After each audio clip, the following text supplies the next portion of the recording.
What's going on, everybody? Welcome back. Today we're going to be talking about Black Panther 1MM. He is supposed to be arriving here very soon inside of offers, and we think he's supposed to be a monthly event character. We're not sure. It's what the data mine said, but we haven't seen anything, and we probably won't see any confirmation on how we're going to get him until the blog post on Friday. But we're going to break down his kit, his stats, talk about if this is a character you guys should be investing, and we're gonna break that all down in today's video. So if you guys do enjoy this video, make sure to hit that like button, share, and subscribe. And yeah, let's start by talking about his stats. His stats are actually pretty solid. The one drawback is that he has a little bit of a lower health. He's sitting at about 50 ranking in terms of health. He's tied with characters like Colossus, Deathlock. He's about that same range. But everything else is pretty solid. His damage, he's just outside the top 10 in terms of damage. Just below Spider-Man Noir and Morgan Le Fay, but tied with Iron Man and Spider-Woman. It's pretty good company. His armor is number 12 in terms of rankings, around the same level as Dr. Doom. Though Dr. Doom is sitting at max 5 red stars with that ranking. And of course, Luke Cage as well. So, pretty decent armor. His focus is going to be quite a bit lower, but when we talk about his kit, that's not going to be a really big issue. He's got a lot of bonus focus inside of his abilities, so focus isn't a big issue. And his resistance, he's up here at number 10, tied with characters like Juggernaut and Icarus. So pretty good resistance stats. And his speed, he's number 11. He's same speed as Spider-Man 2099, Ghost Rider, Rogue, just slower than Spider-Woman and Nakia. Nakia being the other new war dog that we have on this team with Wakandans. So, Nakia and Black Panther 1MM are going to go first on your war dog team, it looks like. But that's going to be pretty good because they've got a lot of stuff in their kits. They're just going to shred teams. So, overall, his stats look pretty good. Again, that focus is low, but doesn't need to be a big issue.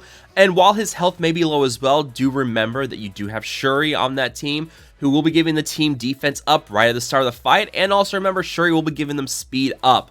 So going through his kit here, we have these all down to level 6 and 4, so you can see what the T4s are going to do. His assist and counter information here is pretty crazy. His basic, he attacks the primary target with 250% piercing, applies defense down up to a maximum of 5. If this character has defense up, repeat this attack. And the T4 on this will give 50% bonus piercing on all attacks with this, so we'll go up to 300% piercing. And if you do take this T4, well, then the assist counter damage goes from 188% piercing up to 225% piercing. But also, if this character has defense up, repeat this attack. And this is where you have defense up on them because of Shuri. Now, if I'm not mistaken, though, Shuri is going to be a little bit slower than your war dogs here. Let me go and look at Shuri's kit. She doesn't get bonus speed bar at the start of the fight, so she won't be moving before you have these characters move. So you're gonna have to wait a turn for her to be able to apply the defense up with her instant upgrade ability. So you won't get the double tap, or you won't get the triple tap on that first attack. But this is where Skirmisher on Okoye is gonna be nice, because you're gonna have a lot of striker characters. And then you're just going to be feeding the assists with Okoye and the Skirmisher, and just feeding all these attacks to all these other characters. So, you won't get that double tap on that first turn because he likely won't have defense up, but you will be able to get the triple tap in future hits. His special is Shred and Rend, attacks the primary target for piercing damage and applies 2 defense down up to a maximum of 5. Rebound chain to 5 targets for piercing damage and apply 1 defense down to a maximum of 5. Counterattack breaks this chain, and if any war dog ally has stealth, this attack can chain to stealth targets, cannot be countered, and gains 500% bonus focus. This is very much for Dormhold and countering that kind of team. And this is something too where I'm gonna wonder how this will work against. Yeah, this won't actually work against Gamma because Gamma characters don't have stealth, but that bonus focus is there for the fact that Darkhold and Dormhold teams have a lot of bonus resistance, and there's going to the stealth when they're low on health, and now you can use Shred and Rend while someone on your team has stealth to go through that team, go through those characters on stealth, apply defense down to them with all that bonus focus. This is why the bonus focus is not, this is why the focus stat on his kit or his stats is not really that important and not a big worry, because he's gonna have so much bonus focus through things like this. So this is pretty awesome. Applying that defense down. And then his ultimate is Vast Judgment. Copy and clear one positive effect, excluding taunt from the primary target. Gains 500% bonus focus for this. Again, bonus focus. Attacks the primary target for 350% piercing. This attack gains 100% bonus damage per defense down on the primary target. On War Offense, applies 2 charge to self and all War Dog allies up to a maximum of 10. For each enemy with charged or revived once, apply 1 charge to self and all War Dog allies up to a maximum of 10. Gains Death Proof, Deflect, and Evade. If the primary target has Safeguard, apply Safeguard for 2 turns to self and all War Dog allies.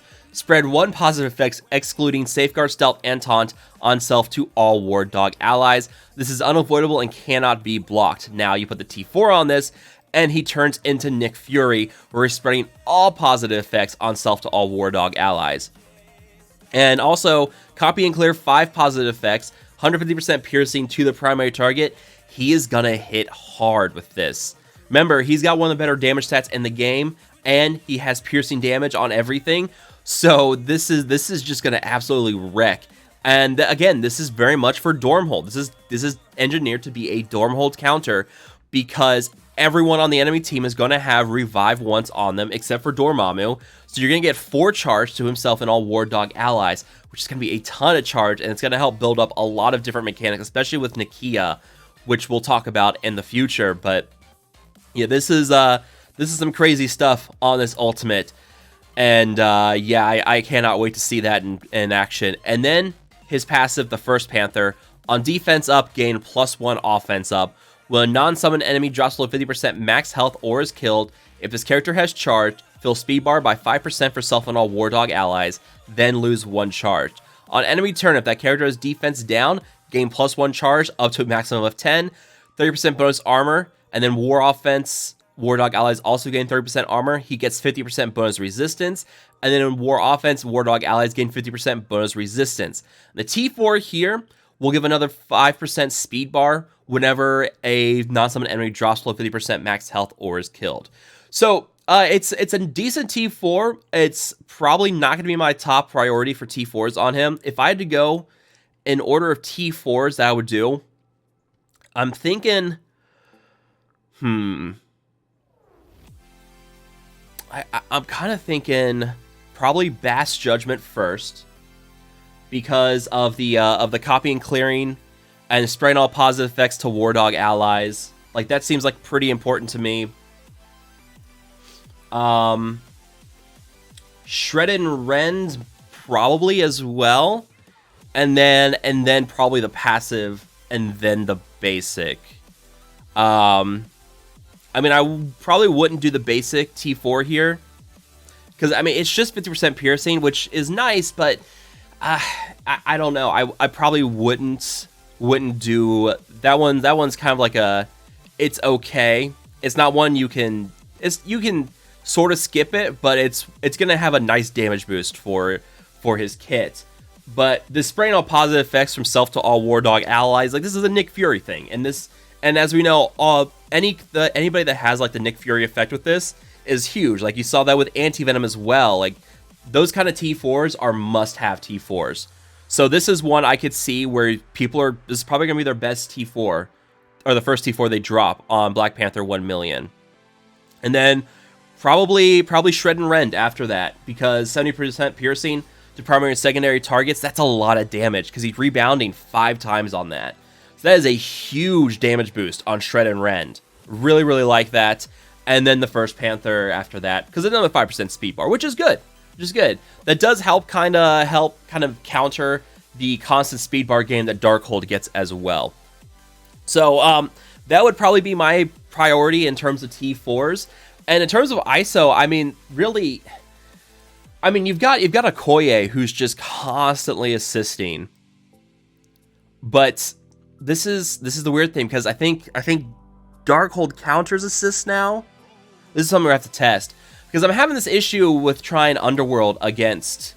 No, Morgan does not block assists now. it's really weird what there's some weird stuff going on with her assists. I still haven't heard back from Scopely on it. The way Morgan's blocking assists. Yeah, it's just really weird. I can't remember. Is she blocking assists now, but not blocking the assist on non-attack abilities? I have to go back through my footage and check it again, but yeah, she's doing some really weird things. In fact, I'm gonna pull up while we're talking about this. Let's see if I can pull up.